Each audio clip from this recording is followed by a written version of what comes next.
Martin Luther King Jr. was one of America's most influential civil rights activists. His passionate, but nonviolent protests, helped to raise awareness of racial inequalities in America, leading to significant political change. Martin Luther King was also an eloquent orator who captured the imagination and hearts of people, both black and white.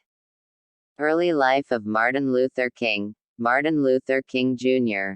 was born in Atlanta on 15 January 1929.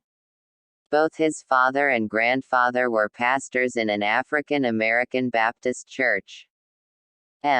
Luther King attended Morehouse College in Atlanta, segregated schooling, and then went to study at Crozer Theological Seminary in Pennsylvania and Boston University. During his time at university, Martin Luther King became aware of the vast inequality and injustice faced by Black Americans. In particular, he was influenced by Gandhi's philosophy of nonviolent protest. The philosophy of Gandhi tied in with the teachings of his Baptist faith. At the age of 24, King married Coretta Scott, a beautiful and talented young woman. After getting married, King became a pastor at Dexter Avenue Baptist Church in Montgomery, Alabama. Montgomery bus boycott. Martin Luther King. A turning point in the life of Martin Luther King was the Montgomery bus boycott, which he helped to promote. His boycott also became a turning point in the civil rights struggle, attracting national press for the cause. It began in innocuous circumstances on 5 December 1955. Rosa Parks, a civil rights activist, refused to give up her seat. She was sitting in a white-only area. This broke the strict segregation of colored and white people on the Montgomery buses. The bus company refused to back down, and so Martin Luther King helped to organize a strike where colored people refused to use any of the city buses. The boycott lasted for several months. The issue was then brought to the Supreme Court, who declared the segregation was unconstitutional. Civil rights movement. After the success of the Montgomery bus boycott, King and other ministers founded the Southern Christian Leadership Conference (SCLC). This proved to be a nucleus for the growing civil rights movement. Later there would be arguments about the best approach to take.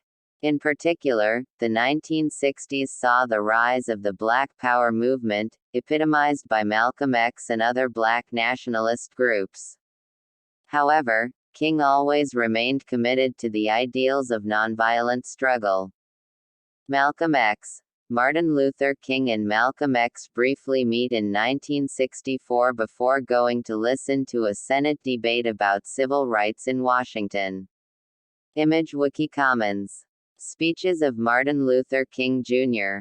Martin Luther King was an inspirational and influential speaker. He had the capacity to move and uplift his audiences. In particular, he could offer a vision of hope. He captured the injustice of the time but also felt that this injustice was like a passing cloud. King frequently made references to God, the Bible, and his Christian faith. And this is what Jesus means when he said, "How is it that you can see the mote in your brother's eye and not see the beam in your own eye?" Or to put it in Moffat's translation, "How is it that you see the splinter in your brother's eye and fail to see the plank in your own eye?" And this is one of the tragedies of human nature. So we begin to love our enemies and love those persons that hate us, whether in collective life or individual life, by looking at ourselves. Martin Luther King. His speeches were largely free of revenge, instead focusing on the need to move forward. He was named as Man of the Year by Time magazine in 1963. It followed his famous and iconic, "I Have a Dream" speech, delivered in Washington during a civil rights march. "I have a dream that one day this nation will rise up and live out the true meaning of its creed. We hold these truths to be self-evident, that all men are created equal. I have a dream that one day on the red hills of Georgia the sons of former slaves and the sons of former slave owners will be able to sit down together at a table of brotherhood. Martin Luther King. The following year, Martin Luther King was awarded the Nobel Peace Prize for his work towards social justice. King announced he would turn over the prize money $54,123 to the civil rights movement. With the prestige of the Nobel Prize, King was increasingly consulted by politicians such as Lyndon Johnson. However, King's opposition to the Vietnam War did not endear him to the Johnson administration. King also began receiving increased scrutiny from the authorities, such as the FBI. On April 4, 1968, King was assassinated. It was one day after he had delivered his final speech, "I've been to the mountaintop." In his honor, America has instigated a national Martin Luther King Day. He remains symbolic of America's fight for justice and racial equality.